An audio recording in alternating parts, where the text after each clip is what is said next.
Good. All right, it's 5:02. I'd like to call this meeting to order. Would you please stand and join me in the Pledge of Allegiance? I pledge allegiance to the flag of the United States of America and to the republic for which it stands, one nation, under God, indivisible, with liberty and justice for all. All right, thank you. All right, first item we have is adoption of agenda. Everybody's had a chance to review it. Any changes, or is there a motion to accept it as listed? So moved. Second. All in favor? Aye. I'll restate the agenda items. We have public input on non-agenda items, consent agenda, which has the list of meeting minutes and general fund checks for May. Then we'll have the chief's report, unfinished business, which will be the contract for feasibility study. That'll be discussion and information approval. Update on the new station administration projects. Then we move on to new business. We'll have a review of preliminary ad valorem revenue for 24-25 budget. Second item is purchase of firefighting turnout gear.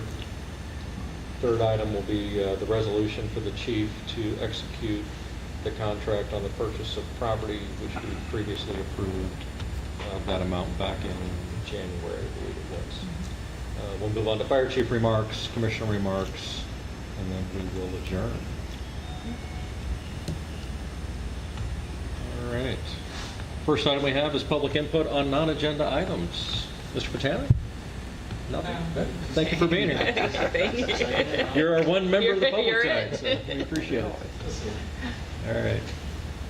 Consent agenda. Again, we've got a chance to look. Do we have a motion to approve? So moved. Second. Discussion? All in favor? Aye. Chief's report. Very good. Thank you, Chair, Commissioners. So it's been a couple months since the last report that I gave, and I'm pleased to see that things are coming together for the district. For a year and a half, we've been working through plans and ideas for the fire station, where to rebuild it, what it's going to look like, and we're starting to see that. Earlier today, we had our community meeting and had the renderings on display for everybody to see. In addition to that, the old fire station, we've been working through whether that's going to be tore down, sold off as is. As you know, it's for sale and under a sealed bid process, and we have about 3 weeks left until that bid period closes. We've been talking about where to locate administration and training. Would we be able to find the right piece of property in a commercial area for that?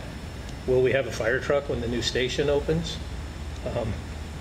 Will we be able to afford all of this in the time frame allotted us?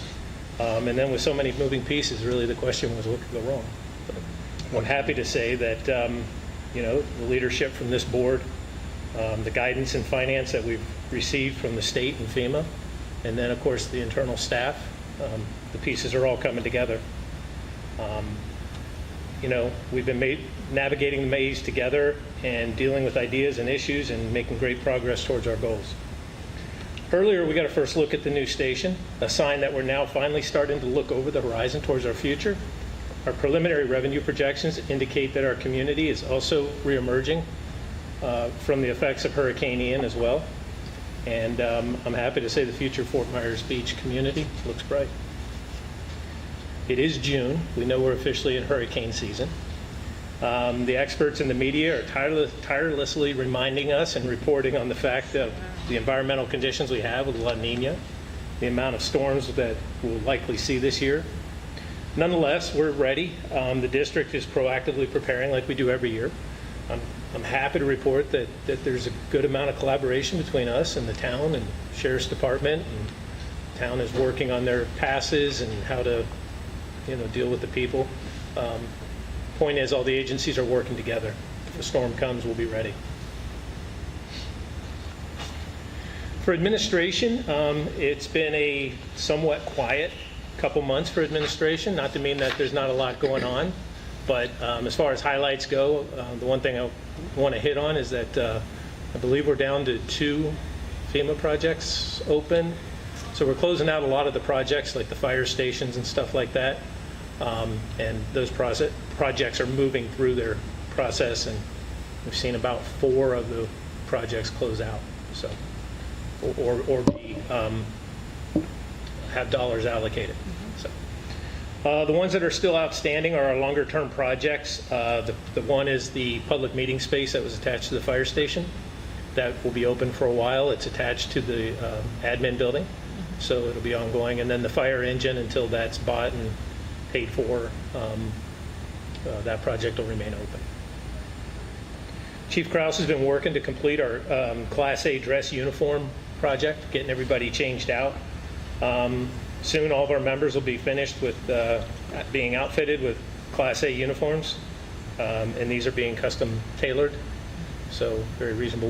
We found a place in town, and we've been taking them there, getting everybody dressed out. So thank you to Chief Kraus for his work and his tenacity seeing this project through. He's also been beta testing an add-on module for our asset management program, which is called Operative IQ. So that's a program we use to check our trucks in the morning, keep track of our medical supplies. We've been using it for cleaning supplies, uniforms. They've come up with a new module that allows us to keep better track of our facilities.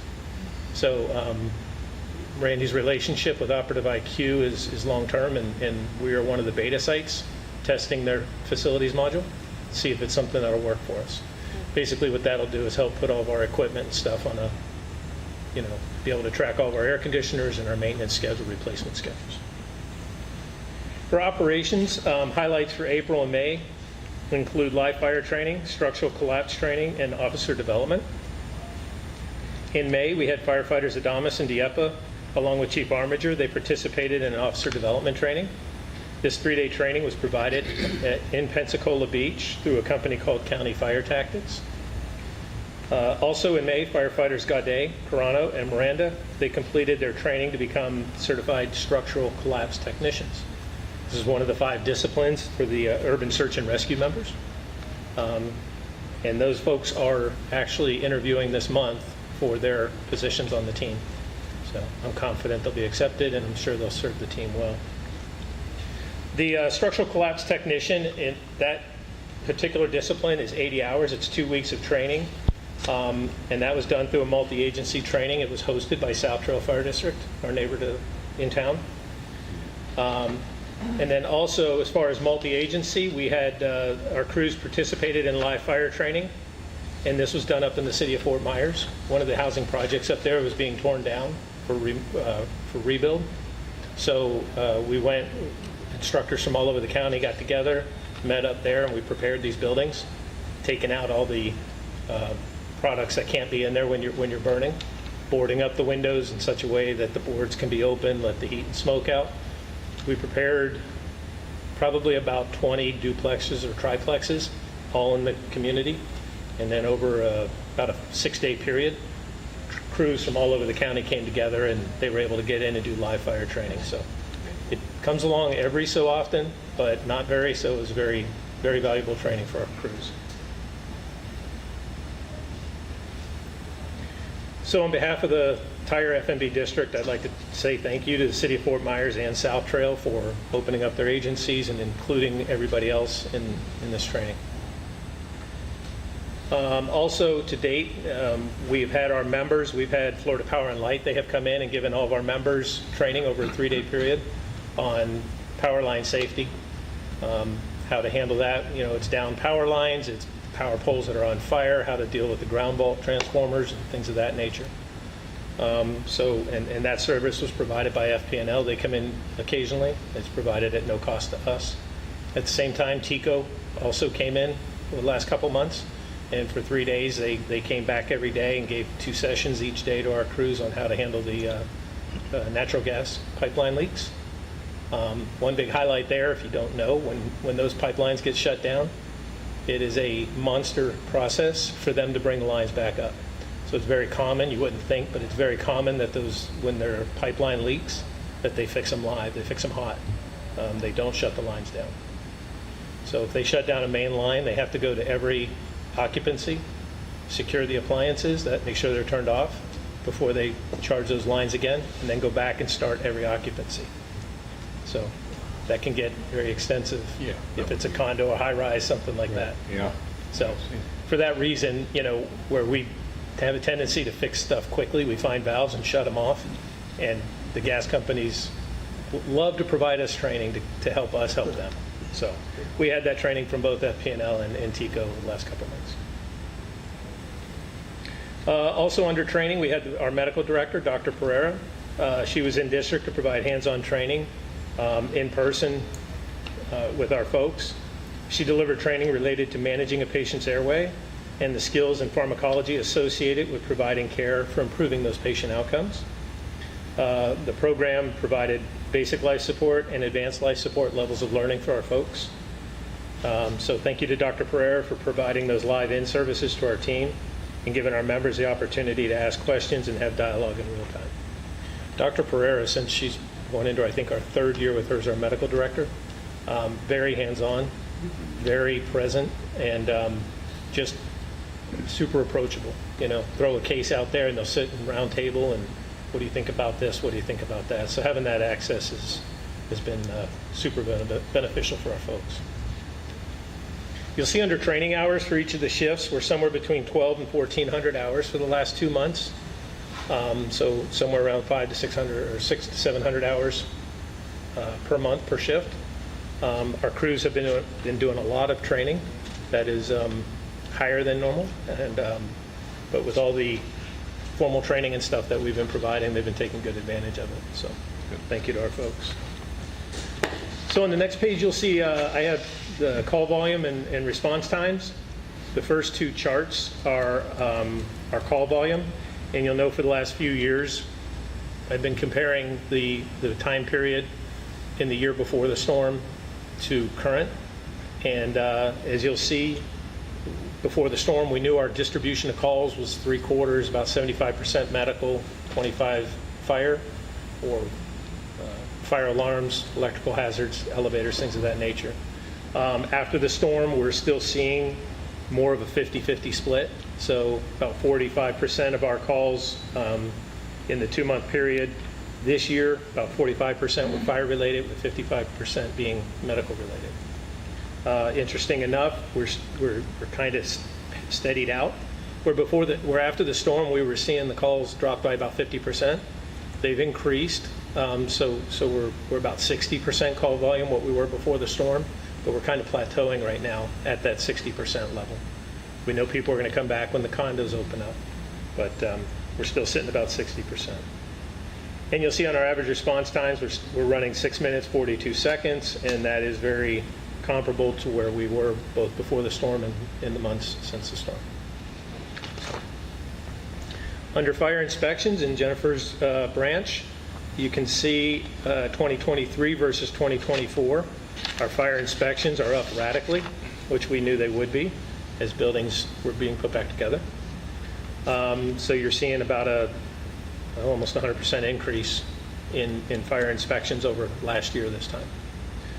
Internal plan review, you'll see that over last year, our internal plan review is up significantly, almost triple April 2024 versus last year, and not so drastic for May, but still up nonetheless. External plan review, as you know, we do San Carlos. We do plan review for San Carlos Fire, Captiva Fire, and South Trail Fire. And again, those plans are up over last year, and Jennifer and her staff is doing a great job handling that. It's not, well, I guess it's kind of official, but we had Lehigh Acres reach out to us last week, and their fire marshal is retiring. And in the interim, until they fill that position and get back up and running, the county had been doing their plan review, or I'm sorry, they've been doing it internally, and went to the county and said, hey, can you do this for us? And the county said no. So Lehigh reached out to us and said, could we pick up that workload? And so I turned to Jen, and she evaluated, talked with her team, and we're going to be picking up their workload starting July 1st. So again, thank you for helping out. That'll be until they find a new person to take it in? Most likely. Our relationships seem more long-term with the other agencies we're working with, but I know Lehigh is looking to replace their fire marshal, and And I don't know if they'll be taking plan review back. We'll definitely be evaluating it from our side too, as far as the workload. For now, we'll just call it helping each other out. Yeah, it's good. And then revenues for the life safety branch, you'll see for our internal plan review, ran about 104,000 over the last 2 months. Occupancy inspections generated about 13,000. San Carlos plan review generated about 12,000. Captiva generated almost 1,000, and then South Trail almost 17,000 for plan review. Some community development or redevelopment orders that have come in, just to highlight. 7-Eleven at 1301 Estero. That proposed construction has come in and it's being processed. Margaritaville looks to do an open air canopy over one of their existing staircases.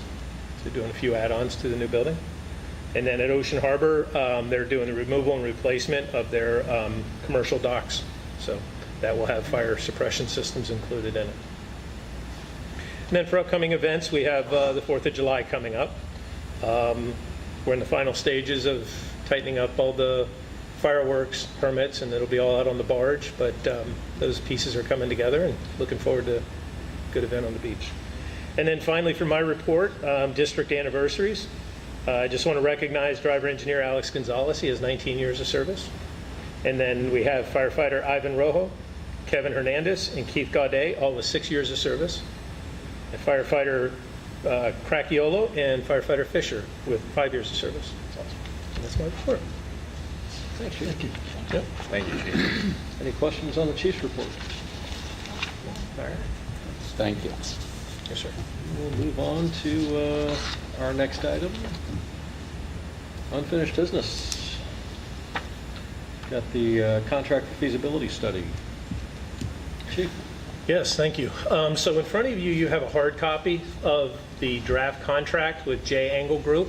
This is the company that was the top respondent that were brought to you last month.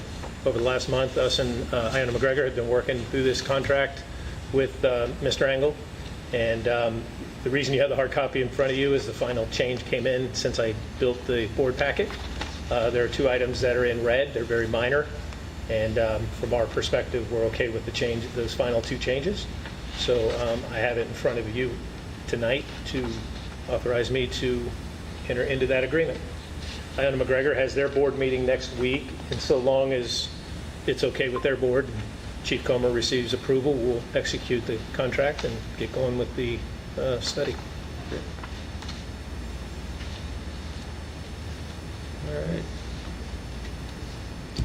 We'll go the official process on this. Yes, I have a question. Sure.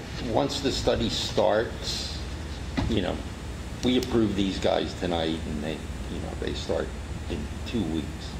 How long is that going to take before they have something for us to look at? The proposal that was presented by Angles Group called for an 8 to 9 month time frame to do all the legwork and come back with their recommendation. So it'll be about that time frame. Now, in that 8 or 9 month time frame, all the interviews will be happening similar to the way when we do standard of cover, and the consultants will be in. They'll be talking to all the different, the board members will be talking to our internal folks, community members. So it takes a while to gather all that information, digest it, come up with a diagnosis of whether, an analysis of whether it's feasible, not feasible, and that will come with different options. So if it's not going to be an all or nothing. It'll be, if this is feasible, you could do these pieces, maybe not those pieces. So 8 to 9 months is what they're predicting for that time frame. All right. I'll make a motion to approve the fire chief to accept and execute the contract for services with the J. Angle Group in the amount of $83,911, with cost borne equally by both our district and Iona McGregor. Do I have a second? Second. Discussion? Comments? Again, I know this has been hard to digest because this wasn't a planned expense for the district, so we're hoping to seek some reimbursement on these costs down the road. With that being said, Chief, anything you'd like to add? Only if there's public input. Public input on the item? No. Go in. All right. So All in favor? Let me get this Sorry? straight. So it's the 83,000, we will be responsible for 41.5. Yes, half of that, projects. half of it. Yes, sir. Any other questions? All right, all in favor? Aye. Opposed? Motion carries. Thank you. Thank you. Thanks, Chief. Second item on unfinished business, update on new station administration. Yes, I am happy to announce that earlier today we had the open community meeting. We didn't have a whole lot of participation, so hopefully that means that people saw it in the notice. We posted in the newspaper, we posted on social media, we sent it out to over to all of our media sources, specifically to our local sources, to Nathan at Observer and Ed at Beach Talk Radio. The chamber put it out for us, thank you. So I'm fairly confident that the message is out there, and we had a few people show up, but positive feedback. So the station's moving forward. We talked about that. The admin facility over on Main Street just got noticed earlier today that the building, the building's down, but the fines have been finalized and paid. So now we're working on clean title and setting up for closing on that property when I get back into town, probably early the week after next. So we will then officially have ownership of that property. The old fire station, we talked about that. July 9th, 7th? 9th is the deadline for bids to come in for the old fire station. And then we'll have open those bids and evaluate them, and then bring them back for you in the July meeting for your consideration. So Do we have any bids so far, Jay? we don't have any bids so far. I have heard from a few people that they're going to be putting bids in. So at this point, none yet, though. Are they So- bids for the building standing or As is. as is? Yeah, it's as is. So, and there's a lockbox on the building. They can go in.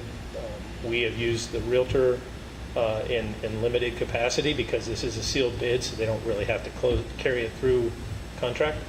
Once the bids come in, we will work with our council, and council will handle the closing of the building through the end.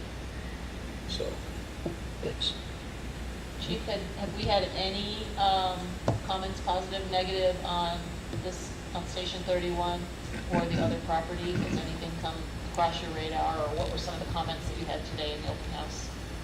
open house today, the comments on this were good, very referencing Myerside and the colors and the design and style and how it, it'll fit the community.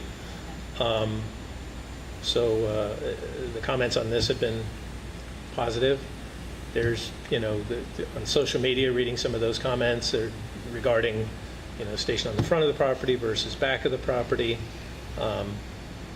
But Well, we did discuss that at length. We did, As to what was yes. what our best option we did, yeah. we thought So, would be there, so. right. And is there some additional opportunity to do some more public outreach just to clarify why we chose one option over another for the community? Yes, we I can. mean, I And know that's we what I talk had about it a lot, but- I had hoped for Yeah. today Yeah. was to be able to, see some of those people, but we didn't.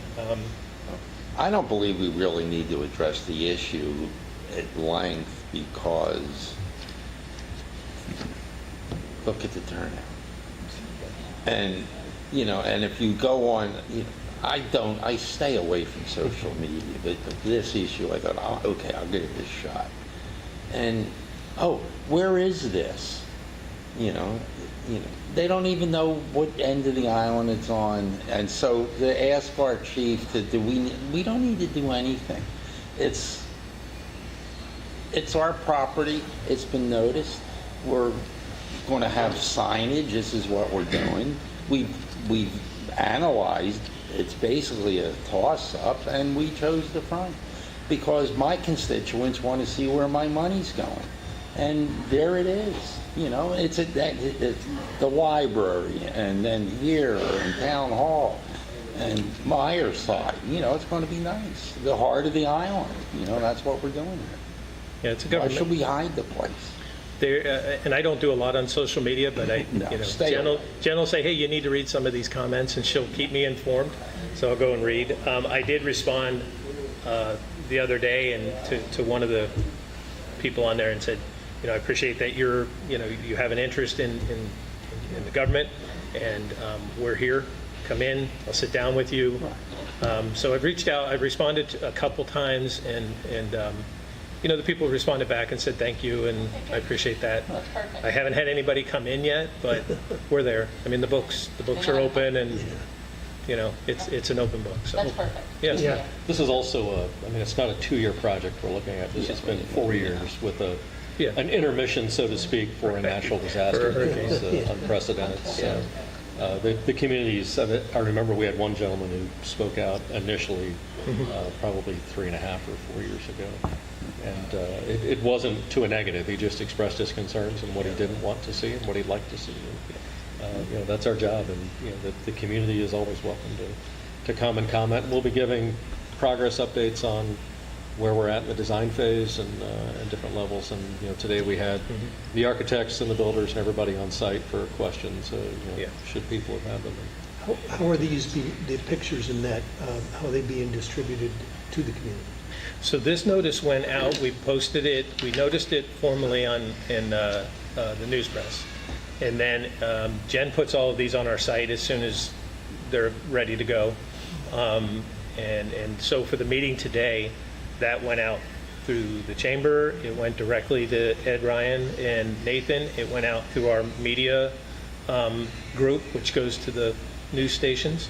I know Wink picked up on it. I'm not sure if any other of the news stations reported on it. One of, Chris Doyle from FMB Islander was here today. He was one of the people who attended. So, am I missing anything? No, we pretty much shot it out to everyone. Yeah, we shared it with the town. I saw it multiple times over the weekend Yeah, on so, television, different outlets. It was in there, yeah. No. Yeah. But, no, at the end of the day, I mean, if the people who take the time to comment, if I can get them in and share and show where the agency is, I just, to me, that's rewarding. So, I welcome it. Good job. Thank you. Thanks. Any other questions, comments? Great job. Looking forward to the progress, Chief. Yes. That wraps up unfinished business, and we will move on to new business. Review of preliminary ad valorem revenue for the 24-25 budget. Back on the hot seat, sir. Okay, there's nothing in there for a blue sheet, but I put this together. I noticed that the news was reporting the 43% increase in taxable values, which is true. But then there was a citizen on there that said, I can't afford my taxes to go up 43%. I thought it was important to go through our preliminary numbers and do it in a way that we illustrate where we owe over a 5-year period. So the numbers up here represent our taxable values for the last 5 years. And you'll see that we peaked at 5.2 billion pre-storm. But then in 2023, last year, we dropped all the way to 3 billion. So we had a 41% decrease in our revenue. This year, our preliminary numbers are saying that we're coming up 43%, but we're coming up 43% off of the 3 billion number. So we're getting back to 4.3 billion, not quite where we were in 2022. Progressing, our timeline at this point is to increase our staffing back to where we were pre-storm. So in the last quarter, we're looking to do our hiring and have our people back on so that when the station opens, we have everybody ready to go. Okay. So with that, yes, it's very fruitful that we're back this much, but we still have ways to go to climb out of the hole we were in from 2022. Chief, how much of that difference would you attribute to the tax appraiser's office reducing the values on the multi-unit condos last year to land value only instead of? Well, that's a big part of it. About 2 weeks ago, I was able to join with Captiva and Sanibel and Matt Caldwell came out to Captiva after Sanibel's groundbreaking. And we had a chance to sit with him and talk, and he explained a lot about where they are, and the condos are the big thing. He called them the $10 units, and basically after the storm, they basically took any unit that they thought was out of service, and they put a $10 value on the building. So you were just being charged on your land. So now as they're working through, and again, remember the numbers we're seeing were basically locked in January 1. So the condos that are starting to come online now may not be included in this amount. The reason we're back as much as we are, because Sanibel's actually down 1.8% over last year. Captiva's coming up 8 or 9%. The reason we're back so far, so much faster than them, is because of the large sales we've had in our property.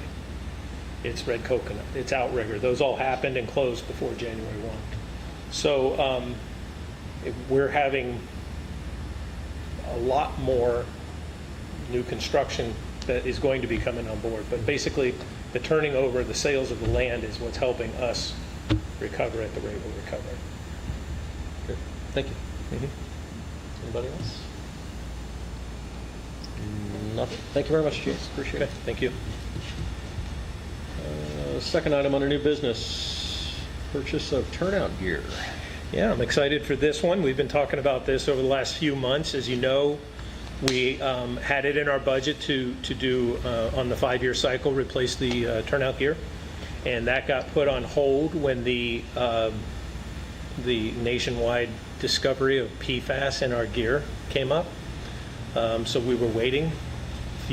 About 3 months ago, the manufacturers were able to roll out their PFAS-free materials, and we put, at that time, 6 of our folks into the PFAS-free bunker gear. Fortunately, we've had a couple live fire trainings where we were able to use it, and no negative feedback on the specs, the gear. So now what you have in front of you tonight is to go ahead with the rest of the folks and go ahead and get their gear ordered and try and get it done before the end of the budget year. So the dollar amount you have in front of you is $133,610, and that will provide 31 sets of gear, turnout pants and coat. 31 sets, is that the number as we hire the more people? No, as we get the new people on, we'll have to purchase them as well. Yes. This gets everybody, all of our sworn folks who are here now, in the PFAS-free gear.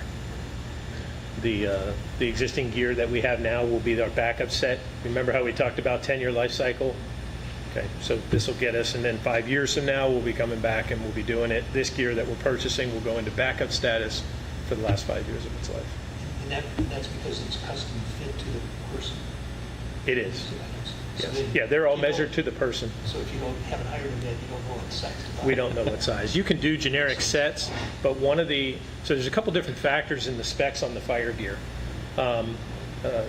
Total heat loss ratings, and then basically how much thermal resistance it has to outside heat. And then the other factor is how much body heat it will release, and moisture as well. So, and one of the components in that is a certain amount of air gap in the way the gear is manufactured. Some of the manufacturers will actually put pleats on the inside layers to create air pillows, because air is an insulator. So yes, to put somebody in a set of gear that ideally you want it sized to them so that all those specs play to the materials the way they're supposed to. Without getting into the weeds, if they got rid of the PFAS, what do they replace it with? How do they, is it a different chemical? It'll be a different chemical. I can't promise you that 5 years from now that chemical won't turn up with something. That's my point, yeah. But and here's the thing with PFAS. PFAS is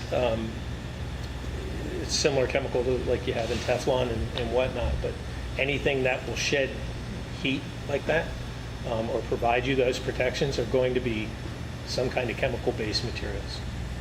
So I do think it's a moving target. Yeah. I do. You remember we went through it a few years ago with our firefighting foam too. So. Thanks. Any other discussion, comment? Question? All right. Do I have a motion to approve the fire chief to purchase 31 sets of Fire Dex brand firefighting turnout gear in the amount of $133,000? So moved. $610,000. Do I have a second? Jackie, seconds. I'll second. All right, discussion. And just for clarification, $133,610. The wheel didn't stop spinning. That's all right, sir. I appreciate it. Public input on the item? Nothing? All right. I'm happy to see this moving along and get our folks outfitted with the best gear we can afford them for their safety long-term especially. Right. All in favor? Aye. Passes 5-0. Thank you. Next item, we have a resolution. This is basically a housekeeping item to authorize the chief to close on the property, which we approved earlier this year. Chief, do you want to lay the groundwork for this, or do we just want to go right into it? Well, you can go, well, we started having conversations about Commissioner Bennett and myself both going to closing, making sure we have multiple signatures on it. Talked about the resolution as a way for the entire board to authorize myself and Jane to make sure that documents are squared away and we basically execute the closing. So this resolution simply gives me the authority to sign on behalf of the district. We've all had a chance to look at the resolution. Any questions, comments, changes? Did we just read the header on this? I will, sir. Very good. So I'll make a motion to approve Resolution 2024-02, authorizing the fire chief to complete the purchase of real property located at 1101 Shrimp Boat Lane for the contracted purchase price, which is $3,400,000 plus related closing costs.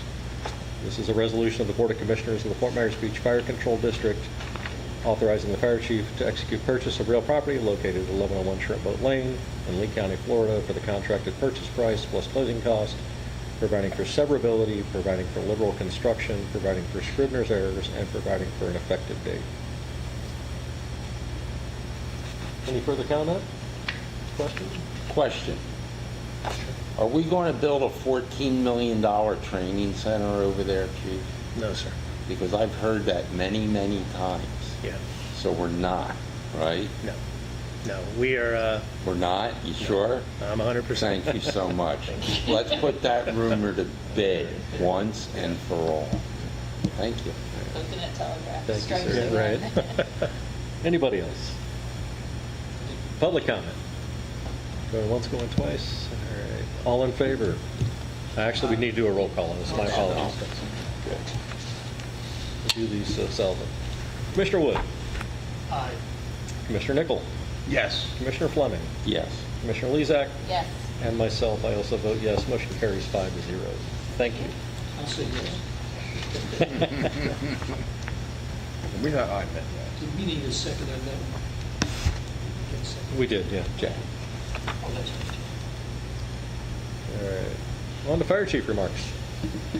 Yes, so first I'd like to recognize our folks for all the training they've been doing.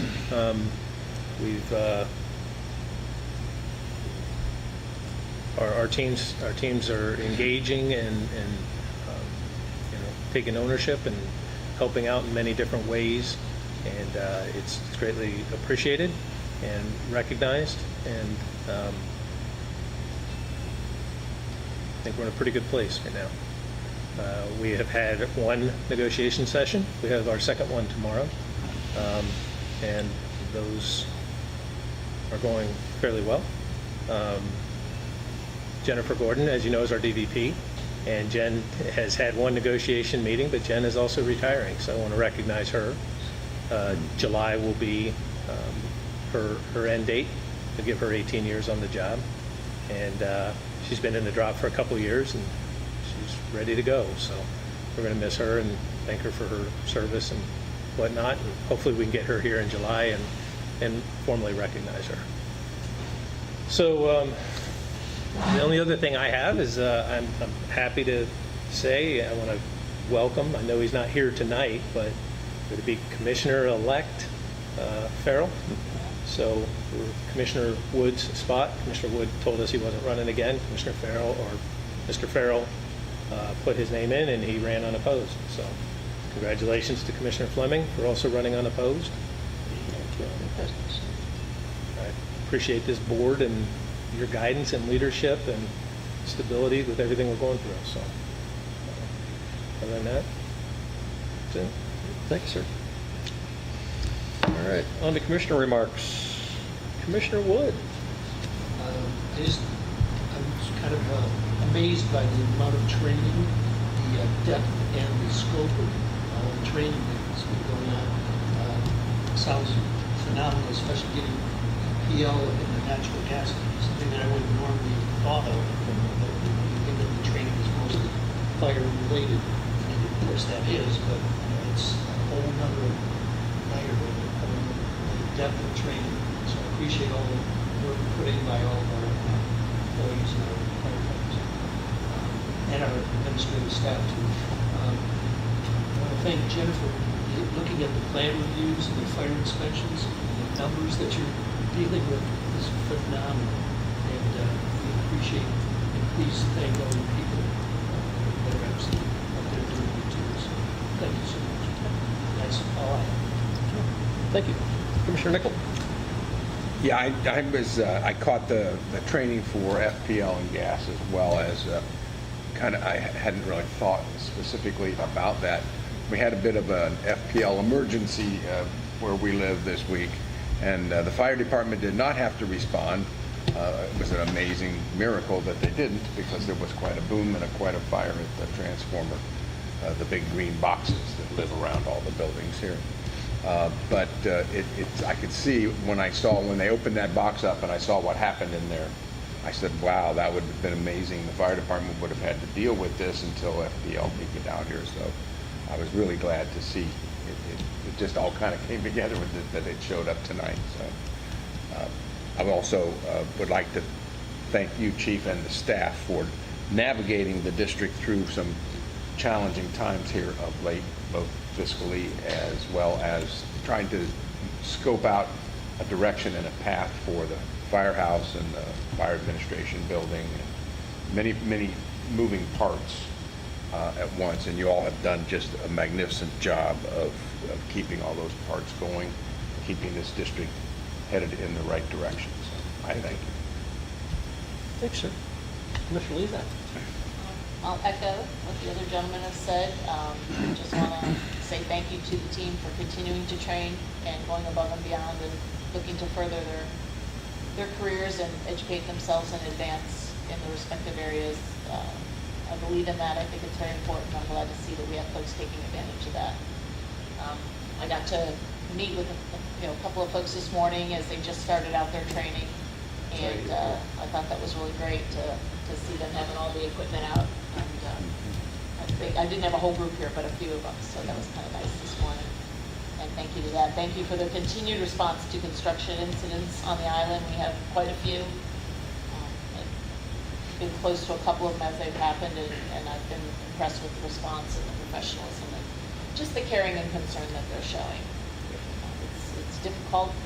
People are getting stressed now. You can tell people are getting tired, and accidents do happen. But thank you to everyone for their continued professionalism and taking care of our community. Is that it? Commissioner Fleming. Of course, everything else you've all said. What else to say? It's always terrible being last. I like to say, I'm continuously impressed with our staff, the amount of work that you all get done, and you are all short-staffed, and I'm looking forward to when we start hiring, and you get the help you need. We know the people on the street, they need help also, but we don't put the people on the street without the people who put them on the street. And especially Jane, without you and keeping the money coming, I can't thank you enough.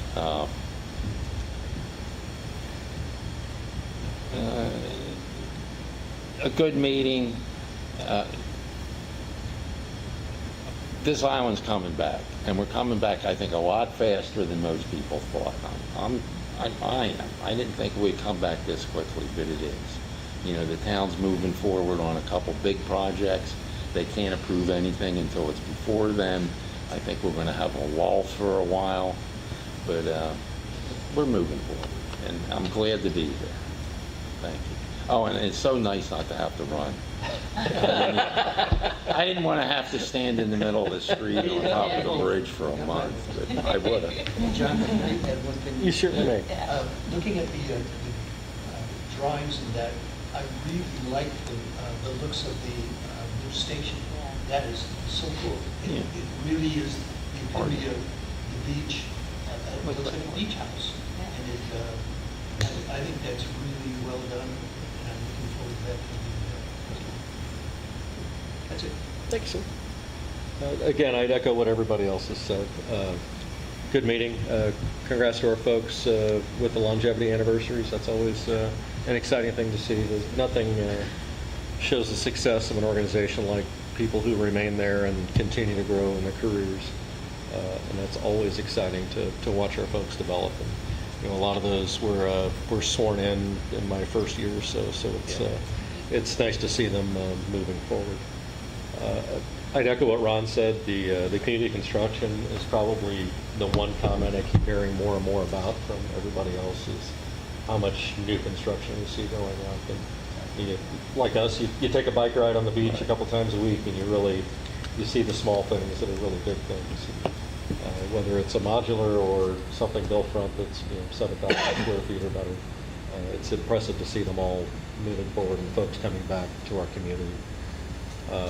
Thanks to our representative for being here tonight, Mr. Botana. Thank you. We appreciate your time. Chief, thanks for all the information in the meetings. They tend to get a little summarized from what we actually do, and this is our chance to kind of get up to speed. And you always do a good job of keeping us there for the most part. With that, if there's no other comments, thank you very much. This meeting's adjourned. Thank you, John. Thank you.